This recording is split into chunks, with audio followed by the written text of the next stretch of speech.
Alright, today I'm gonna give you guys a detailed look at the Fiend figure, which is aka Green Goblin from Toys Era. And this is a 1/6 figure, and you can see on the box, this box has a Goblin and the glider on the front, and it comes with a second box, which is the glider, and if you that's the deluxe version. If you get the regular version, you only get the figure, which is, I think it was about 116 or somewhere around there, and with the glider it's about to 10 to 20 somewhere around, I think, in the original retail price. And here's the figure outside the packaging, and here's the glider, and it comes with the base, and there's a bendy rod for the glider, and then there's also a bendy rod for the figure as well. And the clamp that they use, it's very similar to the one that Hot Toys uses. It's almost identical, but except it doesn't have the padding, the foam padding inside, so you gotta be careful with that because it might damage the undersuit of this Goblin figure. And this figure also comes with two pumpkin bombs, and then two grasping hands for the bombs, one on each side, and then a pair of fists, and then also a pair of relaxed hands. So let's get into the figure itself. Now, when I first got this figure, straight out of the box, here's a photo of what it looks like. You can see the chest plate is completely misaligned. I guess when they were gluing the chest piece onto the bodysuit, they didn't even care to look at it when they did that. It was so slanted that I had to remove the chest plate because there's no way I'm gonna have a figure with a messed up chest plate like that. So I went ahead and removed the chest plate, and it was not that difficult to remove. But one thing you gotta watch out for is that it will tear the inner suit. Even though the inner suit is made out of fabric, there is a layer of rubber over it, so you might tear the rubber, a little bit of the rubber off of the inner suit. And here's chest plate without that's detached from the suit itself. And right now I'm using a poster tag, trying to keep it from coming apart. Now I'm not sure what I'm going to end up using. I don't know whether I'm going to glue it onto this suit permanently, or whether I'm going to leave it as is and just use non-permanent material to attach the chest plate, because I find it easier for me to do that when I'm posing the figure. And here you can see some of the rubber being stripped off from the suit itself. There are two layers of rubber on this fabric piece. There's that light green layer, and then there's a dark green layer, and the dark green layer is also rubber. So you can see the outer layer, that the light green, it's gone, because when I was those glue section, there's a whole chunk being taken off as well. Let's look at the head sculpt first. The head sculpt, it looks really good. I actually find it almost identical. I mean, it looks so good that it could pass off as the movie version. I mean, it is the movie version, but it looks really nice. I'm happy with how they sculpted the helmet. And then as for the shoulder pads, they're glued on, but they're not glued on properly either. They only used a tiny bit of glue. The front section, if I open it, you can see the undersuit as well. And then another portion I want to talk about is the thigh section. You can see thigh pieces are glued on improperly. You can see one thigh is higher than the other. I don't know if whether there's QC involved in the on these figures, because clearly this one shouldn't pass QC. But I am not super happy about that. But I still like the figure quite a bit because of the range of motion I could give it. Here you can see the fabric bunches up down here. I'm okay with it because when you give those figures dynamic poses, the fabric does need a little more room to work with. So I'm okay with that because when I give them dynamic poses, I do pull the leg fabric up a little bit just to give them a little more room to work with. Here is the glider, and glider looks fantastic. Details are sharp, and it looks a lot like the Toy Biz version, which I had back then when the movie first came out. It looks almost identical to it, except for the articulation is still there, but not as intricate, because this one does have a lot of pistons, and those are actual working pistons. They're really nice looking. Here you can see the range of motion of the bottom. From the bottom, you can see the pistons are actual working pistons. Really nice. There are wires running through it. Too bad it doesn't light up. It would be cool if it lights up, but it doesn't. And I don't expect it to, because with that amount, yeah.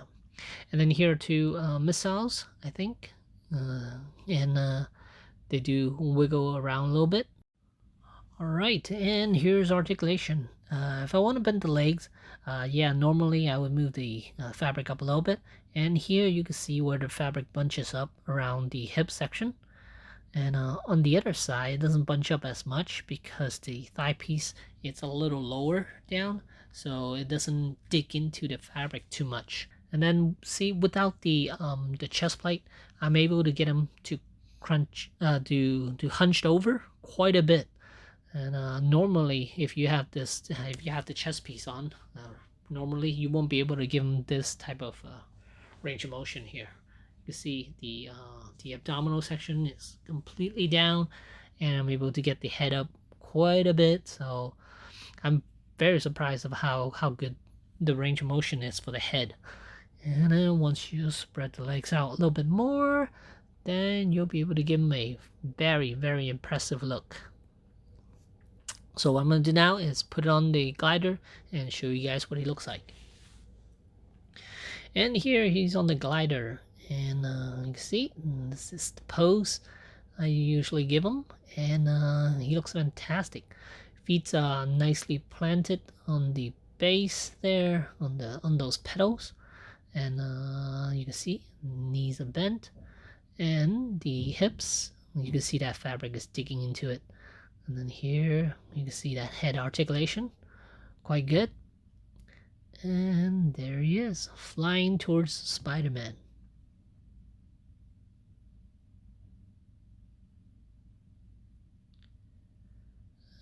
And here's another side view of him.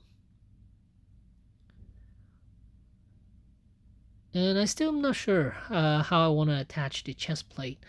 I was contemplating on using magnets. I don't know if that's possible, but it might bulk up his chest plate a little bit, which I'm not sure whether I want to do that or not.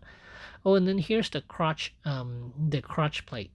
I undid the glue towards the bottom, which allows his legs, which allows the fabric around the crotch area to go underneath the plate now.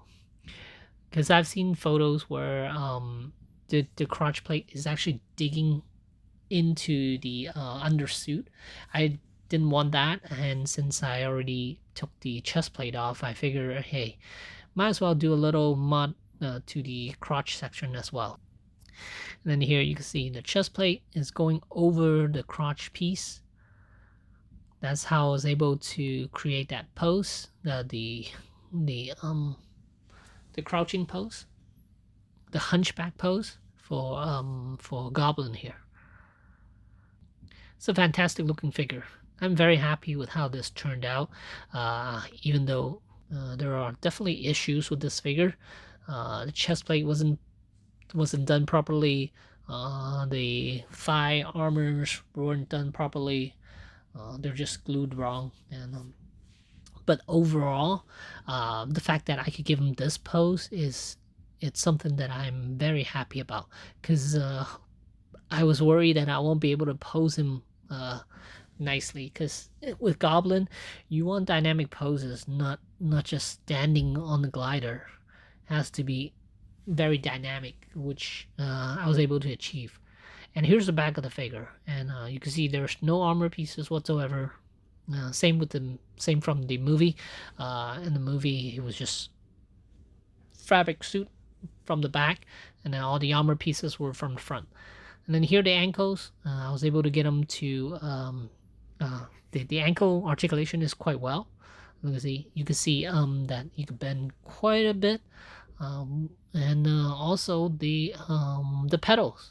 The pedals are attached to the glider with a ball joint there, so it gives you a little bit more range too. So overall, would I recommend this figure? Yes, I would definitely recommend this figure. But are there issues? Yes, there are definitely quite a few issues with this figure. But I am happy to have this in my collection. And I got it from gianttoy.com. And it cost me $240 shipped from them. And here you can see the head sculpt of the Goblin again. The mesh around the mouth is nice, and you could actually, in person, you can actually see a mouth inside, the human mouth inside of that mask there, or that helmet there.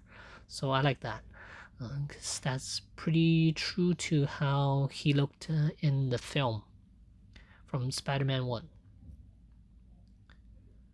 And again, here you can see the fabric is bunching up around the hip section. I don't know whether I'll keep him in this pose for a long period of time, but for photos and stuff like that, I will definitely push this figure a little bit just so he can get cooler poses. And at the end of this video, I'll have a bunch of photos for you guys to see. Pretty much this pose, and yeah, just different lighting, that's all. So yeah, there you go. There's the Fiend figure, which is aka Green Goblin from Spider-Man 1 by Toys Era. And I did get the Doc Ock from Spider-Man 2. That one is coming in, and once I have that one, I'll also do a review of it.